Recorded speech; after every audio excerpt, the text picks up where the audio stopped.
Salut les lecteurs, aujourd'hui on se retrouve pour un nouveau test. Je vais vous présenter comme d'habitude l'article que j'ai testé ces derniers temps et je suis très content d'avoir pu tester un sac de la marque Camelback. Je n'avais jamais testé un sac de cette marque. Camelback, pour ceux qui ne connaissent pas, mais ça m'étonnerait, c'est l'un des précurseurs et l'un des leaders du système d'hydratation, que ce soit pour les sports outdoor et même dans le domaine militaire également. Ils proposent des produits qui sont assez solides et ils sont portés par des grands noms de la course à pied. Voilà un petit peu le topo.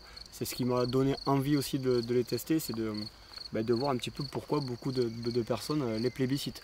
Parce que d'un aspect général, c'est vrai que c'est assez brut, il n'y a pas de grande technologie, on va dire, qui font que ça tape à l'œil. Mais la qualité est là et ils sont présents depuis des années, c'est pas pour rien.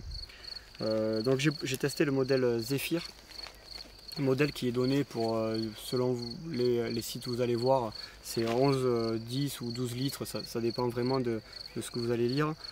Toujours est-il que moi, ce qui m'importe dans le choix d'un sac de trail ou de sport, c'est pas forcément que sa contenance, mais c'est aussi son aspect ergonomique, ses systèmes de rangement, son réglage pour un meilleur confort. Donc c'est tout ça moi que je regarde dans un sac. J'ai plusieurs sacs de la même contenance, mais j'ai pas les mêmes sensations avec ces sacs. Et suivant ma course, suivant les ravitaux où est-ce qu'ils sont placés, je vais peut-être choisir notamment ce Camelback Zephyr parce que au niveau des bretelles, il y a plusieurs poches avec des accès aux ravitaux qui sont vraiment bien adaptés, en tout cas qui me le sont à moi et par rapport à ma morphologie très bien placés.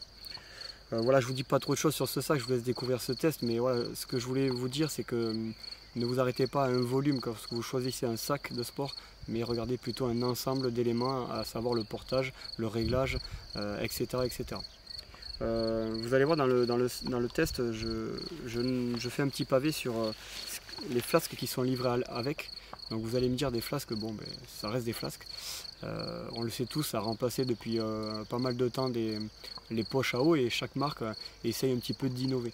Moi je trouve que Camelback, là ils ont fait quelque chose de génial. Alors je ne sais pas si d'autres marques le font, mais en tout cas moi j'en ai jamais vu. Mais il faut un système de bac de réglage de débit et ça c'est hyper intéressant en course, notamment en ultra où si on a besoin de se rafraîchir, on règle les débits au minimum, on utilise très peu d'eau, on ne gaspille pas et on peut se rafraîchir un petit peu le visage, les mollets, etc. C'est également utile je trouve lorsqu'on met une boisson isotonique ou une boisson sucrée à l'intérieur et qu'on n'a pas besoin d'avoir de grandes gorgées. Voilà, donc je trouve ça hyper intéressant, au-delà du fait que la gourde elle soit assez costaud, assez solide, qu'il y ait aussi un petit anneau pour pouvoir les goûter. Donc ça c'est des petits plus, mais ces petits plus au final font que je trouve que Camelback s'en sort vraiment pas mal dans ce test. Voilà, je vous laisse découvrir le site. Je vous invite toujours à vous abonner à notre chaîne YouTube et à nous suivre même sur les réseaux sociaux parce qu'on fait beaucoup de jeux concours et peut-être qu'un jour ce Camelback sera à gagner sur notre site. En tout cas, moi j'ai vraiment apprécié, même si je ne l'ai pas porté encore en course, mais je pense qu'il sera avec moi pour ma prochaine échéance en juillet avec l'UTMB Val d'Aran. Si tout passe dans ce sac, je pense que je le prendrai en tout cas pour son confort, ça c'est sûr.